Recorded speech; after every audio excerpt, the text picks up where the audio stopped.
বেগুন দিকে দেখুন আমার আম্মু অল্প কিছু উপকরণ দিয়ে অনেকগুলো বেগুনি বানিয়ে ফেলেছে। এগুলো অনেক মজা ও খুব মজাদার। ওকে, তো এবার ভেঙে দেখাবে আমার আম্মু। তো এটা ভেঙে দেখাচ্ছি। ওয়াও, দেখেছেন কত সুন্দর। ওকে, তো এগুলো খেতে ইচ্ছা করছে, বাট এখন ইফতারের টাইম হয়নি। তো আপনারা চাইলে বানিয়ে দেখবেন। এটা হলো রোজার দিনের জন্য পারফেক্ট। ওকে, তো দেখো বেগুনি বানাতে কি কি লাগবে। তো এটা হলো বেগুনি বানানোর জন্য তো অবশ্যই বেগুন লাগবে, কারণ এই জন্যই তো বেগুনি নামটা দিয়েছে।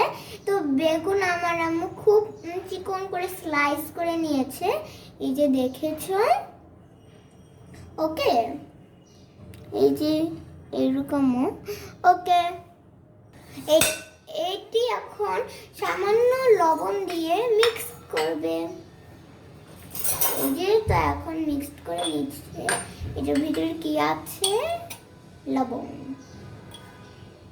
ওকে, তো একটু লবণ নিয়ে নিল।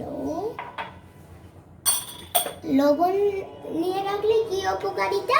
লবণ নিয়ে রাখলে হলো মজাটা খুব টেস্ট ভালো হবে। ওকে, তো এখানে আছে হলো, দেখেন এটা আপনারা সবাই চিনেন, বেসন 1 কাপ। ওকে, তো এটা হলো মরিচের গুঁড়ো হাফ চামচ। এটা হলো আদা বাটা হাফ চা চামচ পরিমাণ। হলুদের গুঁড়া। ওকে, তো হলুদের গুঁড়াও হাফ চা চামচ পরিমাণ। এটা হলো রসুন বাটা, সরি। তো দেখেছেন এটাও হাফ চা চামচ নিয়েছে। আর এটা হলো বেকিং পাউডার। তো বেকিং পাউডারটা কেন? কারণ যেন বেগুনিটা যেন ফুলা ফুলা হয়। ওকে, তো এখন আমার আম্মু একটা ছাঁকনি নিয়ে নিয়েছে, আপনারা দেখতেই পাচ্ছেন। এখানের মধ্যে নিয়ে নিবে হলো বেসন আর বেকিং পাউডারটা একসাথে মিক্সড করে নিবে। তো কেন ছাঁকনিটা নিয়েছে? কারণ যেন কোনো দিন মানে গুটে না থাকে, এই জন্য লাম্পস যেন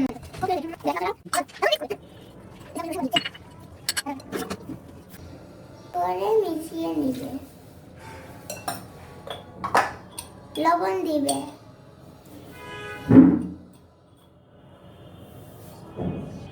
লবণ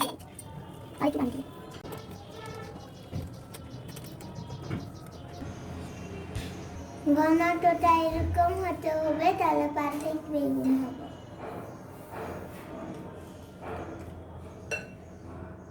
এখন সব রেডি। এখন চুলায় ভাজার জন্য চলে আমার আম্মু একটা ফ্রাই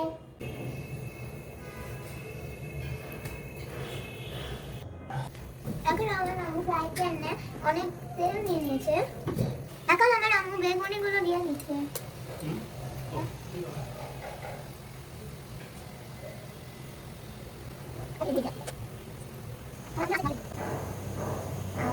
বেগুনি ভালো লাগবে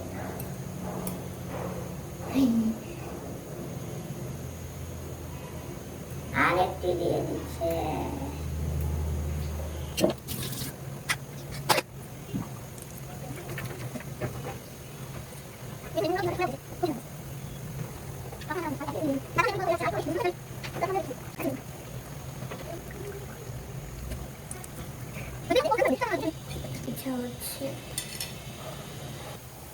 দেখুন কত সুন্দর ফুলে উঠেছে।